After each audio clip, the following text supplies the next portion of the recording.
Thank you very much. I thought I'd start by talking about some mail-in voting that just was revealed, just the news. 500,000 incorrect absentee ballot applications were sent all across the state of Virginia, including to many dead people. This was an unprecedented mailing flub that's heightened concerns about the integrity of expanding mail-in voting and mail-in voting efforts. It's a disaster all over Virginia, 500,000 votes. So that's something you have to think about. We don't want to have a rigged election. I know that. And you have to be very careful when you mention, as you constantly do, Russia, or you mention China, or you mention Iran, or others that attack our election system. And when you have this mail-in voting, it's very susceptible. It's something that can be easily attacked by foreign countries and by, frankly, Democrats and by Republicans. And I think that it's something you have to start thinking about very seriously. Our system's not equipped for it. The post office is not equipped for it. And people should vote like they did in World War I and World War II.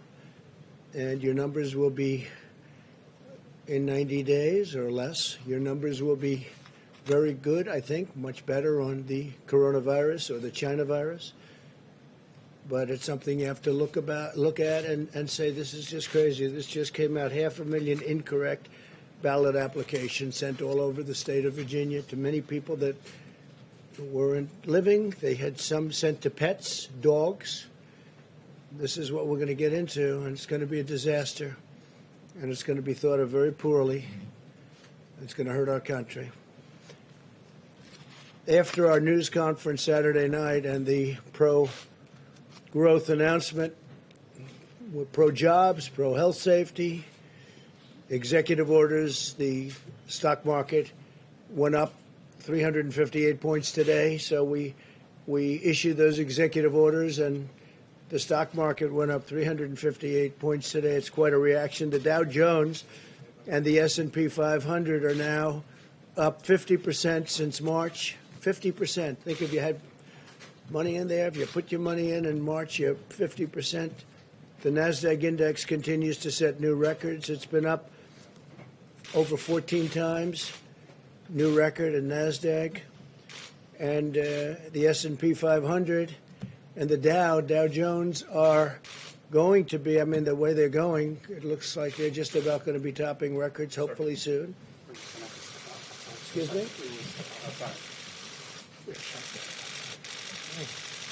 Excuse me.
Great, thank you. Yeah, Dana, so apparently shots were fired at 17:10. This was not initiated by the Secret Service. The shots came from somewhere else. And apparently now the Secret Service is rendering aid to somebody who was ill. Okay, so do not know the Secret Service. if it was the Secret Service with the gunshot wound or somebody shooting someone else. And again, this was the 17th. This was shot in the center. The Secret Service station there, of course, was very all over.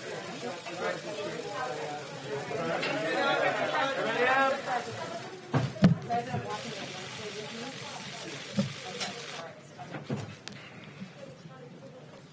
me?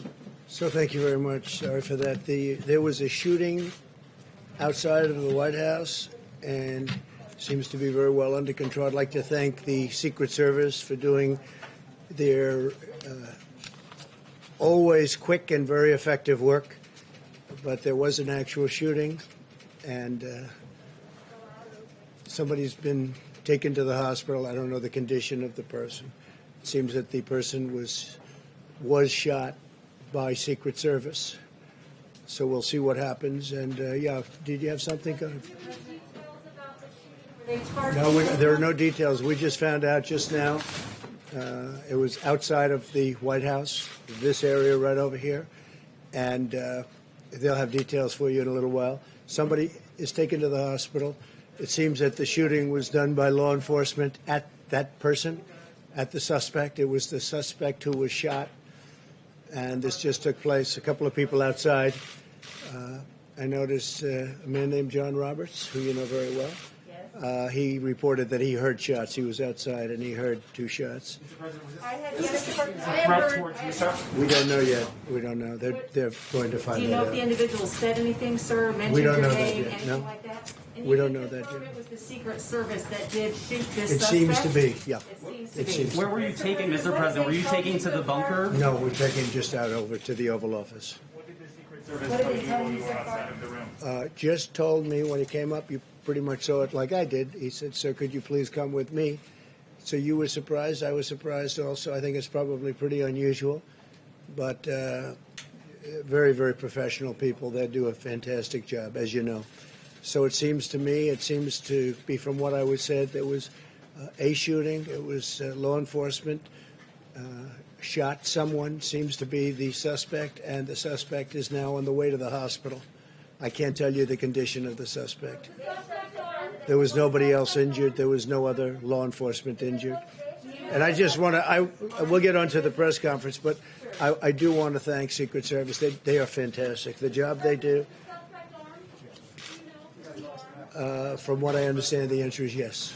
He was armed, Mr. President? That's what I understand. I don't know. You'll have to ask them. With what type of weapon? I don't know that, Was no. it a male or a female I suspect? don't know. You'll have to get, they'll have a detailed, maybe a briefing for you outside later. Did they say anything against you personally, Mr. I don't know. I didn't ask that question.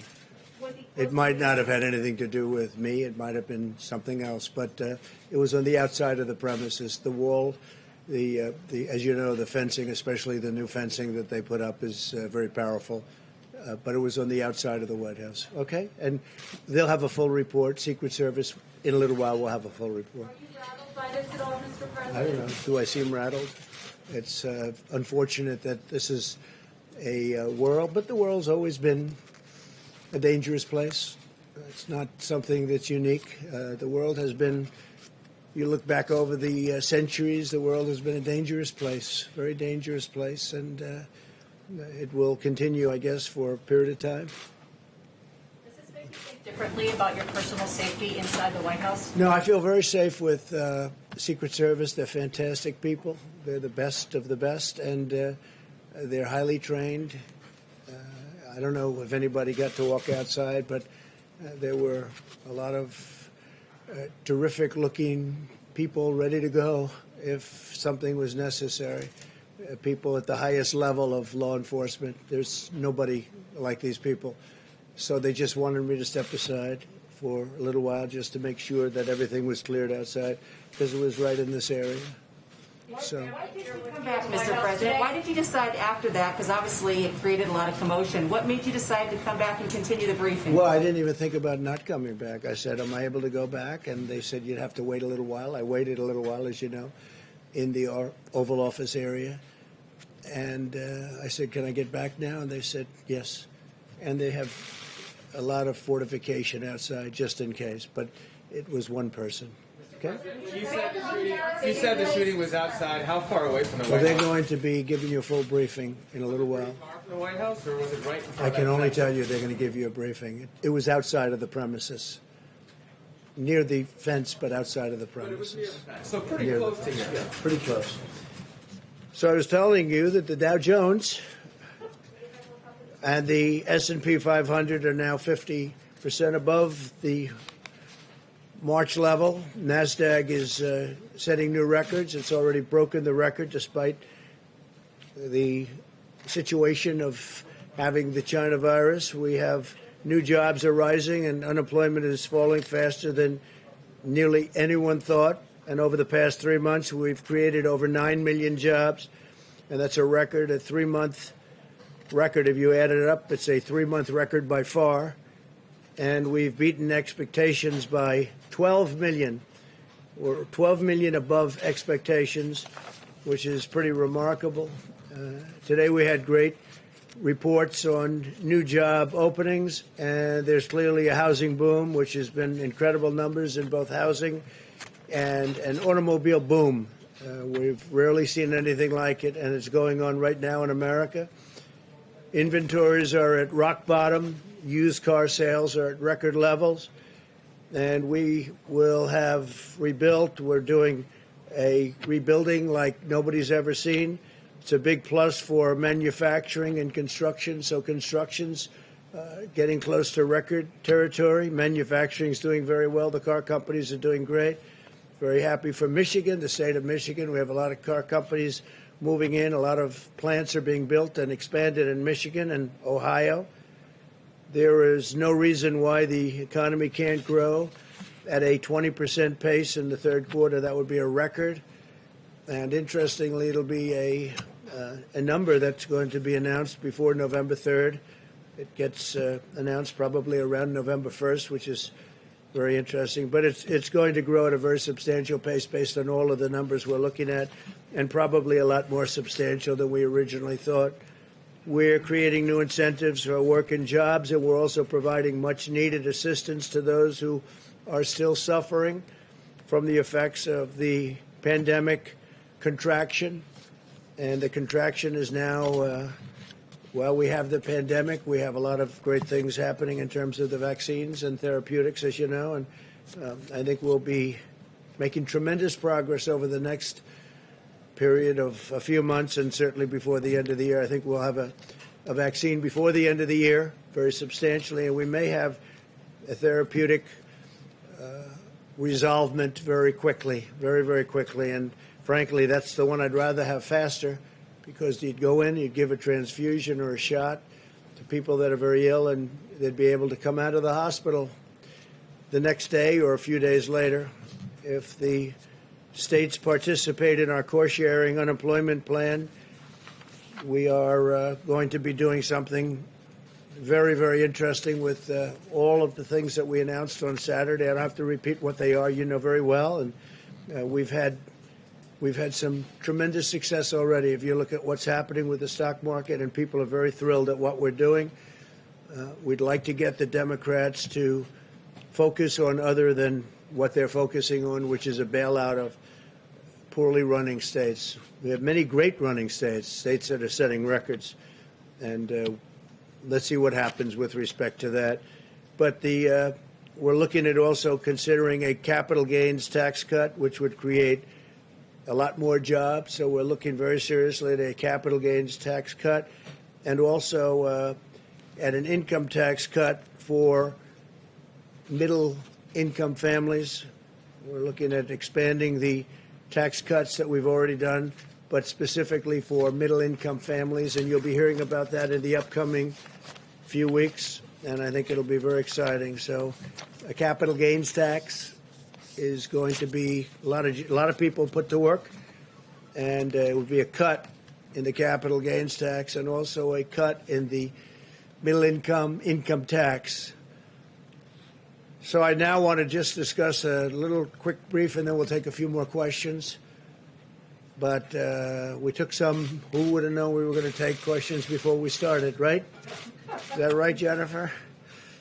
But that's the way it happens sometimes. We want to discuss, if we might, the China virus, and the world continues its fight against this horrible plague. Countries in every continent are seeing increases in cases. We have a rapid increase only in cases where it's very interesting because we're so far ahead of testing, we have more cases. If we had much smaller testing, would have fewer, but we feel that having testing is a very important thing. It's a great record to have in many ways. We've tested, I guess, close to 65 million people right now, and nobody's even close to that number. No other country is close. India would be second at 11 million, and they have 1.5 billion people. So we have the #1 testing anywhere in the world by far, and we also have, I think, the highest quality tests. We have a lot of different ones, but we have the highest quality, including the short-term and the lab tests. The lab tests take a little bit longer. And Dr. Birx was telling me a little while ago that we're down to 2 days and 2.5 days on getting your result on the lab test. The other ones, you get them in 5 minutes to 15 minutes, so that's exciting. But countries in every continent are seeing increases in cases. In recent days, cases have rapidly increased in Japan and Australia, unfortunately, and they're now experiencing higher peaks than they did in March. To the south of our border, cases have continued to surge in Mexico, Central America, Argentina, Colombia, Peru, Brazil, and throughout Latin America. It's really the hot spot. It's posing a major challenge for this continent. Latin America is now the region with the most number of confirmed cases by far, despite a relative scarcity of testing. So when you think of that, that means it's pretty much on fire. They're having a hard time, and we're helping them. We're sending them tremendous numbers of ventilators, which we're making by the thousands every month. And we're helping Latin America very much. It's hard for them to come into the country because we have big sections of wall up now. The new wall is being built, which people don't talk about. They used to talk about nothing but the wall. Now that it's being built, they're not talking about it so much. But it's helped us because we're up to we're getting close to 280 miles. 280 miles in the most important areas. So that's helping us a lot in terms of not having people come in to the country who are infected with the coronavirus. This global trend underscores the persistence of the virus, including in nations that apply the strictest and most punishing lockdowns. You have nations that are really tough on the lockdowns, and they're getting hit very hard. That's why my administration is pursuing a science-based approach that protects the most vulnerable, preserves hospital capacity, and focuses on the delivery and development of treatments and ultimately the vaccine. I feel strongly that we will have a vaccine by the end of the year, and it'll be put in service maybe even as we get it, because we're all set militarily. We're using our military to distribute the vaccine. And logistically, there's nobody like this group of people. I meet with them a lot, and they're ready to go. As soon as they have it, they'll be going. But more importantly, the therapeutics, as I said, I think the therapeutics could be great. Initially speaking, I think that would be, if I had my choice. But you can have them both. You can have them both. You can have them both very soon, too.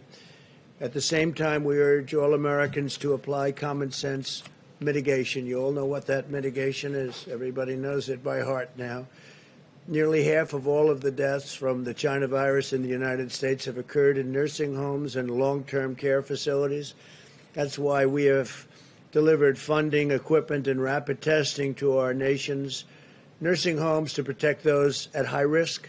We're very focused on nursing homes and senior citizens areas. Anywhere that we have senior citizens, we're very, very focused. We've delivered over 1,800 rapid point-of-care testing devices. Those are very quick. And shipped over 700,000 tests to nursing homes. Nursing homes are being protected like never before. The United States faces a unique range of challenges that requires our constant vigilance.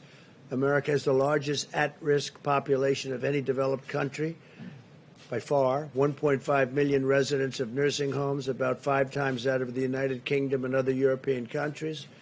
Our country also has a higher prevalence of underlying conditions that this virus targets, yet we have fewer deaths per capita than the United Kingdom and most other peer nations in Western Europe. So that's an important. We have fewer deaths per capita than the United Kingdom and most other nations in Western Europe, and heading for even stronger numbers. But one person is too much as far as I'm concerned. Should have never been allowed to happen. Should have never been allowed to escape China. Nationwide, we continue to see encouraging signs. In the last 7 days, nationwide cases declined by 14%. Hospitalizations decreased by 7%. Fatalities decreased by 9%. Arizona and Florida are improving rapidly, with fewer patients coming to emergency rooms by far, as well as decreasing cases, decreasing fatalities, unexpected and expanded hospital capacities. So we have an expanded hospital capacity. It's pretty dramatic when you look at it, meaning we have more room should we need it. So a lot of tremendous work has been done. In Texas, likewise, the number of patients going to emergency rooms has dropped from July by more than 2/3. That's a lot. Nevertheless, we continue to monitor Texas very closely. Terrific governor, terrific people working on that whole situation in Texas, especially at its test positivity rate, which rose over 20% this weekend. Overall, cases in Texas are coming down and have stabilized in the border counties. That's, again, where you have the wall and you're next to, in some cases, the wall. In some cases, you'll have it very shortly. You'll have it all built within a number of months. But those areas were hit very hard, and there are likely cases from Mexico that come in, back and forth from the border. They come in legally. As doctors have found more effective ways to treat patients, the fatality rate continues to improve. Texas has 1/6 the fatality rate of New York and New Jersey that they had in April. And if you look at New York and New Jersey, they work very, very hard, but very heavy density, and there are a lot of different kinds of difficulty. The fatality rates in Florida and Arizona are between 25 and 33% of the peak rates of New York and New Jersey. Again, different climate, a different grouping, different density, tremendously different density. In California, the situation is starting to stabilize and improve throughout the major metropolitan areas. Statewide, hospitalizations continue to decline very substantially, with about 20% fewer inpatients now than on July 21st. California is starting to really show signs of correcting. We're monitoring regions with increasing cases, including Boston, Chicago, and the Midwest, and we're monitoring them very, very strongly and very, very hard. I do want to say that I think at the end of a fairly short period of time, you're going to be in very, very good shape all over our country. Every loss of life is tragic, and all nations must work together to defeat this horrible virus. My administration is going to continue to save as many lives as possible. We are working round the clock, everybody. It's incredible how hard they're working. And people from other countries, we're working with them also, and they're working very hard. This is something that's now attacked 188 different countries.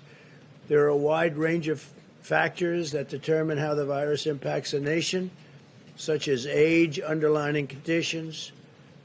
Underlying conditions is a very big one. If you're sick in any way, especially they say heart and diabetes, that's not a good thing to have. If you're going to have this, if you're going to catch it, so we're trying to protect especially those people that have problems with their heart or diabetes and levels of pre-existing immunity resulting from past exposure to other viruses, which happens. We must stop politicizing the virus and instead be united in our condemnation of how this virus came to America, how this virus came to the world, and we're going to figure it out, and we're going to find out, and we're very angry about it. On the therapeutics and vaccine updates, 3 vaccine candidates are currently in phase 3 clinical trials, something that would have been impossible under the previous administration or any other administration. And several others are showing considerable promise. We have great companies, very well-known companies. I think everyone in this room would know these companies, but they're the biggest and the best in the world.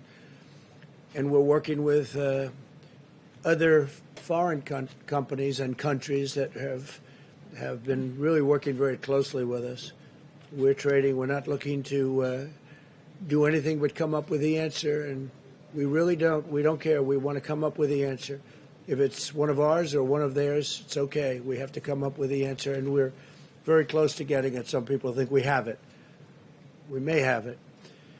We have the best scientists in the world racing to develop a safe vaccine that will end this pandemic, save millions of lives, and that's millions of lives all over the world, and end the harm inflicted by this virus to our society and to all other nations. Last week, the NIH began a clinical trial of remdesivir paired with another approved antiviral drug and anti-inflammatory drug. You know that remdesivir has been very successful, and now they're experimenting with others, including antivirals and anti-inflammatories, and they're having some very interesting success. We've secured enough remdesivir to treat over 650,000 patients. On Saturday, I took executive action in its signing to save American jobs and support American workers. I signed directives to give a payroll tax holiday with the understanding that after the election, on the assumption that it would be victorious for an administration that's done a great job, we will be ending that tax. We'll be terminating that tax. On the other hand, the other group wants to raise taxes, and they may want to leave it where you pay it. But the payroll tax is a big deal for people. It's a tremendous saving for people, and we're going to be doing it, and we intend to terminate it at the end of the appropriate period of time. It's for those making less than $100,000 to the end of 2020 to provide an extra $400 per week, also in unemployment benefits, and to extend the freeze on home evictions. We want to extend the freeze so people aren't evicted. It's not their fault that the virus came from China. It's China's fault. And to suspend payments on student loans through the end of the year and then beyond. And again, you know, they're paying interest on loans, and they're not allowed to go to their college. So we're going to suspend payments on student loans through the end of the year, and then another extension most likely, because it's not fair to the students to have to pay when the colleges aren't doing the job of getting open, and I think probably many of them could be open. So I want to thank you all. I'm sorry for the disturbance before. Things happen, and if you'd like, we take a few questions. Yeah. Thank you, Mr. President. I appreciate it. Haley said earlier today that you've been working around the clock, so there's no delay to get these enhancement unemployment payments to Americans. Yeah. Can you give me your timetable? Are we talking next week, 2 weeks, a month? Steve, what do you think? Within the next week or two, we think the states will be able to execute. So, Mr. Secretary, you're saying when? I think within the next week or two, most of the states will be able to execute. Got it. And By the most way, of the the states. gentleman, you know everybody. You know Russell, you know. But this is Scott Atlas. Do you know that, right? Scott is a very famous man who's also very highly respected, Stanford. And he's working with us and will be working with us on the coronavirus. And he has many great ideas, and he thinks what we've done is really good, and now we'll take it to a new level. And so it's great to have Scott working along with us, and we appreciate it very much, Scott. Thank you very much. Really, we've had some great discussions. To follow up on that, Mr. President, if you don't mind, you mentioned the states. Have all the governors sign on to this? We just had a meeting with the governors, and they were very anxious to get money for the people in their states. And if they, depending on the state, we have the right to do what we want to do. We can terminate the 25%, or we don't have to do that. So we'll see what it is. Depends on the individual state.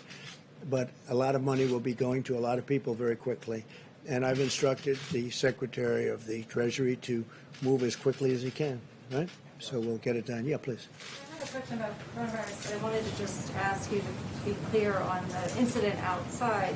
There's a fairly significant perimeter around the White House. Does it concern you at all that someone who was armed was able to get so close that you needed to be removed from the briefing room? Well, I don't know if he was close or not, he or she. I don't know if it was a he or she. But I have such confidence in these people. They're so good. And I don't think the person breached anything. It was on the outside ground. So I don't believe anything was breached. I asked that question. So they were relatively far away. On coronavirus, 97,000 children tested positive for coronavirus in the last 2 weeks in July, according to the American Academy of Pediatrics. Does that give you any pause about schools reopening for in-person learning? Because they may have, as you would call it, a case. It may be a case, but it's also a case where there's a tiny fraction of death, tiny fraction, and they get better very quickly.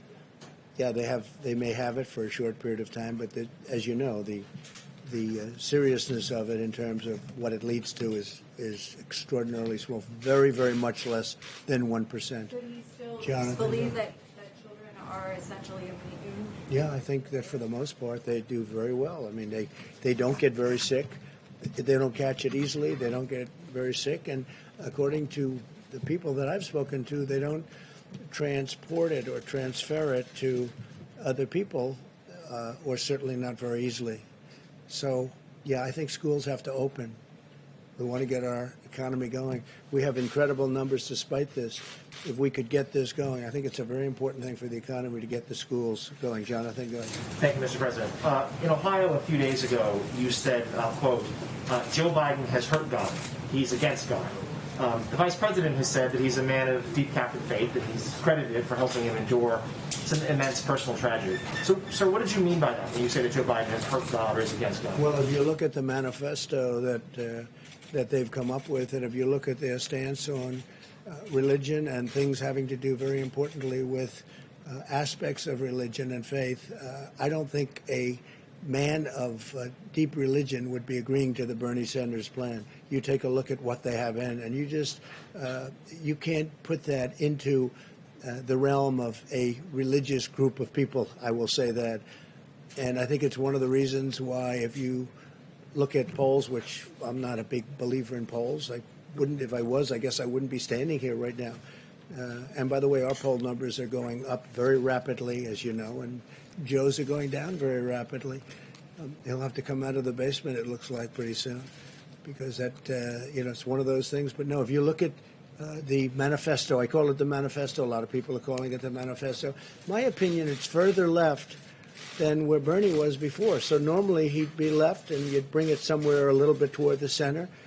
But some of the things that they have down there, and I'm not only talking in terms of religion, I'm not talking even in terms of religion, but some of the things they have in the agreement made, and this was an agreement made by Bernie Sanders and Joe, it's a terrible thing. It would be a terrible thing for our country. It will destroy our country. We will go into a depression. We will put on regulation. We will double and triple taxes. It will be terrible for health care, just terrible. You'll have 180 million people lose their health care. It will be a terrible, terrible thing for our country. Okay, yeah, please, Jeff. Thank you, sir. I'd like to ask you a question about something you said in Bedminster as well. You said that you're planning to issue an executive order to ensure that health insurance companies prevent or cover people with pre-existing conditions, and you said that that had never been done before, but that's not the case because that is the law under the Affordable Care Act. So my question is, why do you need to issue an executive order for law that is already existing? But I didn't say. I said as an executive order. As you said as an executive order. It hasn't been done before. We want to we want to be able to assure people that pre-existing condition is always taken care of. As you know, we've done tremendous things having to do with the individual mandate. We got rid of the individual mandate from Obamacare, which really ended Obamacare as it would be officially known, because the individual mandate was the biggest part. It was also the most unpopular part, where you pay for a terrible privilege of overpaying for insurance. You pay not to have to pay for your health care. And that was a disaster for people and a very unpopular. That was called the individual mandate, and we terminated that and officially terminated that. And that was something that we have been given thanks for by many, many people. But the individual mandate will always be with us. The individual mandate termination will always be. They can't start it up. In fact, I don't even believe, you'll have to tell me, I don't believe it's been challenged when we ended it. And pre-existing conditions, the Republicans are 100% there. And I'll be issuing at some point in the not-too-distant future a very strong statement on that, probably in the form of an executive order. Why do you need her to do an executive order if it's already a part of existing Just a double law? safety net, and just to let people know that the Republicans are totally, strongly in favor of pre-existing condition, taking care of people with pre-existing conditions. It's a signal to people. It's a second platform. We have pre-existing conditions will be taken care of 100% by Republicans and the Republican Party. I actually think it's a very important statement. Yes, please. Mr. President, do you still intend to try to hold an in-person G7 meeting in the United States at some point in August and September? And have you already sent out invitations to do so? No, we haven't sent out invitations. We're talking to them. As you know, I was on the phone with many of them yesterday with respect to Lebanon, which is truly one of the saddest, most catastrophic things I've ever seen. And they have no idea how many people have died. They're having revolution right now in that country. It's just a terrible thing. But I was yesterday, 8 o'clock in the morning. We had our time. We had a big teleconference call. Some of those people were there. I'm much more inclined to do it sometime after the election. We were going to do it in September. They'd like to do it. We could do it through teleconference, or we could do it through a meeting. But I sort of am now suggesting, I told my people yesterday, actually, why don't we do it sometime after the election, when things are a little bit, you have a little more time to think about it, because it's very important. The G7 is very important. To that meeting? I don't know, but we have invited a number of people to the meeting. I certainly would invite him to the meeting. I think he's an important factor. But we will invite certain people that aren't in the G7. Some people have already accepted, but we're going to be doing it after the election. I think it's a better atmosphere to have a G7. I think it's a lot. I think it's just a better, calmer atmosphere to have a G7. Yeah, please. I wanted to ask Secretary Mnuchin, actually, have you spoken to any Democrats since Friday, or have they reached out to you at all about restarting negotiations? I've spoken to several Democrats. I have not spoken to Schumer and Pelosi since then. Do you expect, would you reach out at all to them to try and Yeah, I said anytime they want to meet and they're willing to negotiate and have a new proposal, we're more than happy to meet. They're hurting people very badly. This would have been so easy for them to do. And I saw that Senator Schumer said today on a show, I don't know what show, but he said today on a show that we should meet, we should do something. But, you know, where has he been for, how many weeks have you been negotiating? Like 4? And they should do something. It would have been so much easier than doing it the way we did it. But we did something that's very important, and frankly, it's been well received, very well received. Go ahead, please. Thank you, Mr. President. You tweeted earlier today that you're considering Gettysburg as a venue for your speech for the RNC nomination acceptance. What's your thinking behind that as a possible location? Well, I think I've been to Gettysburg numerous times. It's a national park. It's a national historic site. It's incredible. You know, it's the history. It's incredible, actually, to me. It was a very important place and is a very important place in our country. So we're looking at that, and we're looking at the White House. The White House would be very much easier for Secret Service. You see what just went on here. They're all here. Just like you have your seats, they have their seats at the White House, so there wouldn't be any expense or any extraordinary expense. And the White House would be a lovely place to do it also. Least expensive place that you could do it would be at the White House. This is a government expense. And, I watch also with governments. I watch to make sure that we do what's right. But we're looking at Gettysburg and we're looking at the White House. And we have other sites too, but I think these would be two really beautiful sites. Jennifer? Would you envision having an audience for that speech? You could. You have plenty of room at both locations. I see John Roberts. John, you were outside. You said you heard shots fired before? Two shots in rapid succession just after you took the podium. And they were shots, pretty much. Certainly You definitely know the difference. I know that. You know the difference. You thought they were shots, John? Definitely sounded like gunfire. I saw your report inside when I went inside. It's a good report, too. Thank you very much. Appreciate it. Jennifer, please. Can you give us an update on China? Do you think that your administration will respond to the sanctions that China announced this morning on American officials? Well, we've already responded in many different ways. We're talking a lot about China. We shouldn't have been talking about China. We did a phase 1 deal, and it was a wonderful deal, and all of a sudden it means very little in the overall import of things. They should have never allowed what happened to the world, including us. But this was released into Europe, and it was released into the U.S., and it was released all throughout the world, but it wasn't released into China. And we were doing numbers that just were incredible, and we hope to be able to do them perhaps even next year. I think we're going to have an incredible year next year, but that will never pay for the loss of life in our country and all over the world. So we view China differently than we did 8 months ago. Very much differently. Yes, please. Is there still any consideration of delisting Chinese companies? Is that an ongoing discussion? Delisting? Delisting Chinese companies? We never comment on specific things, but no, there's nothing. Could it still be on the table? There's nothing specifically at the moment.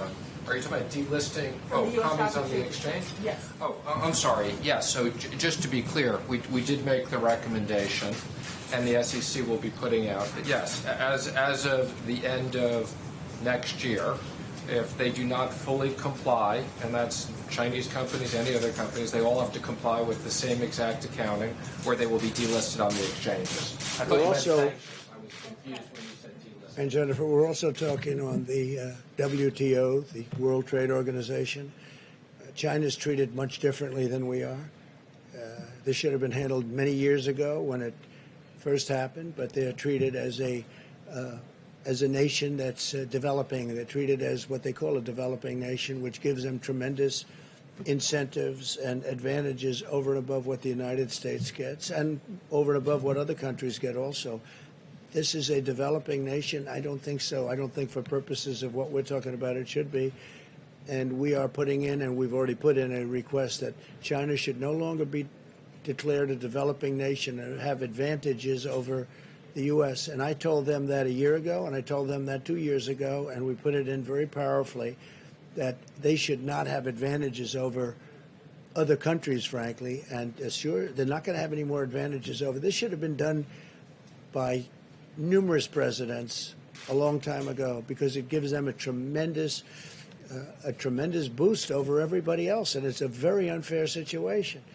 No, we are upset with China because of what they did. China was not good, and China will be, if you look at what's going to happen, whether it's Iran, Iran will make a deal with us in a month after the election's over if we win the election. But their greatest dream in the world is that Joe Biden wins because they will own this country. China will own this country. North Korea will own this country. They will own our country. And they're all waiting to see the election. And if we have a win on November 3rd, we will have a deal with, in my opinion, Iran within 1 month. And I don't know that we want to have a deal with China, to be honest with you. So I'm saying to myself, gee, but China wants us to lose very badly. And you know who else is not happy with us winning? Russia. The phony people that tell the story, the fake news stories about Russia. It was just reported, the numbers. I raised $400 billion extra in NATO. You know that. It went from 130 to $400 billion, and that's a year in order to strengthen up NATO. Nobody says that. We became the biggest energy exporter. We are now, if you look at what we have, we're energy independent. So many different things. Our military is stronger than it ever was. We spent $2.5 trillion on our military. I exposed the terrible deal between Germany and Russia on the pipeline. Nobody even knew about the pipeline, Nord Stream 2. Nobody knew about it. Nobody talked about it. I said, what's this all about? So we protect Germany from Russia, and Germany pays Russia billions of dollars a year for energy, and it's a big portion of Germany's energy. If I was a person that was a German citizen, I would not be happy with that deal because they're at a very big disadvantage. So, no, Russia would not be happy. And I can tell you that China would not be happy at all. We've taken in tens of billions of dollars. There's your head of the Treasury, Steve, right? We've taken in tens of billions of dollars from China. We never took 10 cents from China, never, not even 10 cents. And $28 billion we gave to our farmers because they were targeted by China. They were actually targeted. And we gave $28 billion compliments of China to our great farmers and ranchers because they were unfairly targeted by China in order to make a better deal with us. I said, we're not going to do that. We're going to, instead of making a better deal, we're going to tariff you at very high numbers, 25%, 10%, and actually numbers that could go up a lot. And we had a lot of money left over after giving the $28 billion to the farmers and ranchers and some others. Frankly, we had many, many billions of dollars left over, and we're still receiving that money. Even though we made the deal, we're still receiving that money. So if we win the election, we'll have deals with a lot of countries very fast. They're just waiting to see who wins because they are hoping that Joe Biden wins, Sleepy Joe. And if he wins, you know what's going to happen? China will own us. Our markets will crash. The 401ks will go down to practically nothing. Stocks will go down to practically nothing. Remember, stocks, these big companies, they're owned by millions of people that are carpenters and policemen and farmers and lots of other people. And they are the ones that benefit by having a good stock market, probably more than anybody else. But the 401ks, the stocks, the economy will be in a shambles. They want to raise taxes. They want to triple taxes. They want to raise the corporate tax, but they want to raise all taxes. Ultimately, they can't pay for what they want to do anyway. And what they're going to do is destroy your health care and destroy so many other things. We're going to have 180 million people that are so happy with their private health care, they're going to lose it under this crazy plan that these people are proposing. So you will have a crash like you've never seen before. And I've been very good at predicting these things. Yeah, please, go ahead. Thank you, Mr. President. You just mentioned President Putin and the possibility of inviting him here because he's important. Your own Director of National Intelligence has said that Russia is currently planning or actually meddling in the election. Have you raised that directly with Putin ever? They said China, Russia, Iran, and probably others. But because of the fake news, they seem to think Russia plays the best. So what they do, it's all right. Well, I'm just saying the way the politicians look. The other day, they said the three countries. They said China and Russia and Iran. And some reporter got up and said, Russia is meddling. I said, well, didn't it mention China and Iran? Why didn't you mention them, too? So I don't know. You know what I'm telling you? I'll tell you who's meddling in our elections. The Democrats are meddling by wanting and insisting on sending mail-in ballots where there's corruption all over the place. If you check what happened in New York, a small, relatively small race with Carolyn Maloney, and they called her the winner the other day because I was mentioning it at conferences and getting a lot of action on that statement.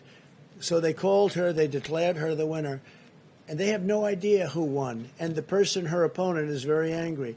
But they had mail-in voting, and they had hundreds and I think even thousands of ballots that are missing, that were fraudulent.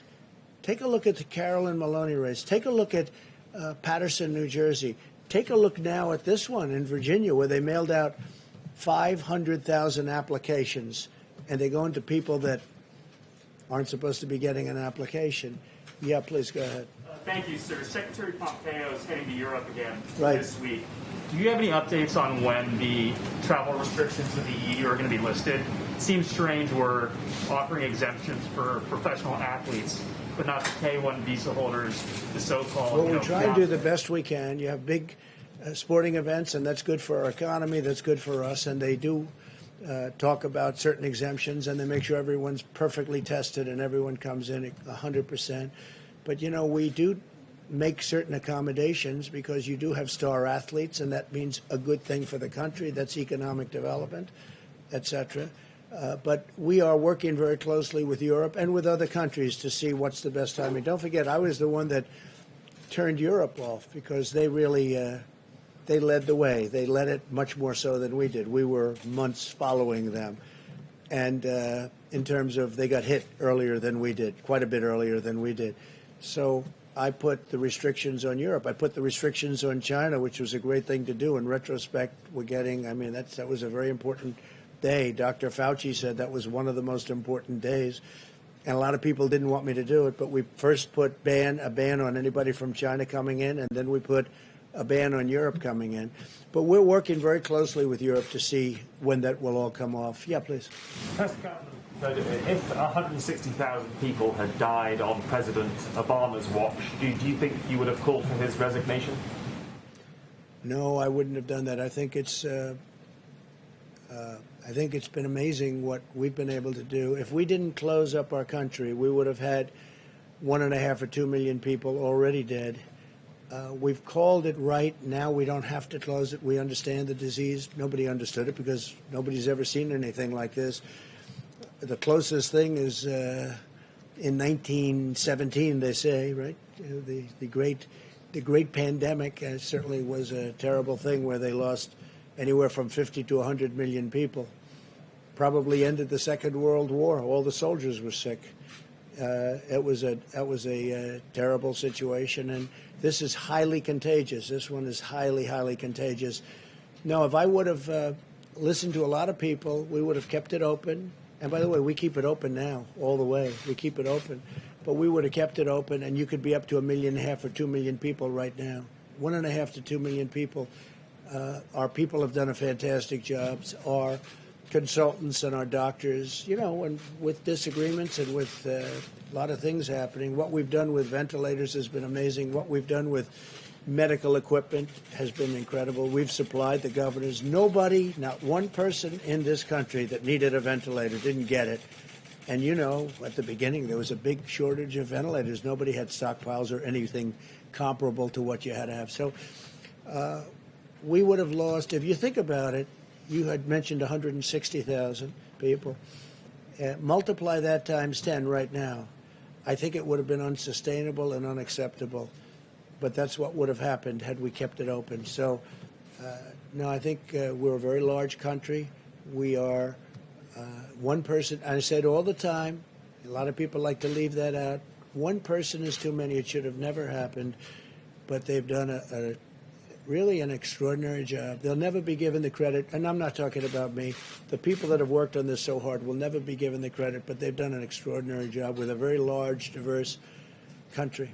Really an extraordinary job. And a lot of the governors who, as you know, they sort of do the micro in their states, and they go up, and I think I can tell you that a lot of the governors have done an extraordinary job, too. Yeah, please go ahead. Thank you. Did you ask the U.S. ambassador in Brazil to focus his efforts in eliminating ethanol tariffs in Brazil? You have to, you can't, yeah. You asked the ambassador in Brazil to focus his efforts to eliminate ethanol tariffs in Brazil? We haven't really discussed that too much, but at some point we probably will be. And we don't want people tariffing us, and if they tariff us, although I must tell you, I have a very good relationship with President Bolsonaro. He's great. And I hear he's doing well. He's recovered from having COVID-19, as they say. And that's great, and send him my regards. I think that as far as Brazil is concerned, if they do tariffs, we have to have an equalization of tariffs. And we are going to be presenting something having to do with tariffs and fairness and tariffs, because we have many countries for many years that have been charging us tariffs. to do business, and we don't charge them. And it's called reciprocity. It's called reciprocal tariffs. And you may be seeing something on that very soon. Did you have one, OAN? OAN, please. Thank you, Mr. President. First of all, thank you for coming back to finish the briefing. Thank you very much. After the scuffle. So I have an opinion question for you. Okay. Joe Biden is set to announce his running mate at any time now. We expect him to announce her. Many of your supporters feel that the reason that Obama's former NSA, Susan Rice, is on the top of Biden's list is that she can best cover up a lot of the Obamagate surveillance crimes that have taken place during your campaign. What are your thoughts? What is your opinion? Do you subscribe to that line of thought? How do you feel about it? Well, look, the Obama campaign spied on our campaign, and they've been caught, all right? And now let's see what happens to them. But they have been caught. They've been caught red-handed. It's probably treason. It's a horrible thing they did. It probably never happened before. At least nobody got caught doing it. But they used the intelligence agencies of our country to spy on my campaign, and they have been caught. And there are a lot of people involved. I don't want to say how much she's involved. Frankly, if he chooses her, that's fine, but that's a potential liability. We'll see. But President Obama knew about it. Joe Biden knew about it. Comey knew about it. Brennan, Clapper, the whole group, they all knew about it.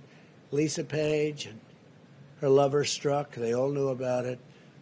And we have it documented. We have it in texts. We have it in all sorts of forms. They knew about it. It was a terrible thing. Should have never happened and should never be allowed to happen again to a president. This should never happen again.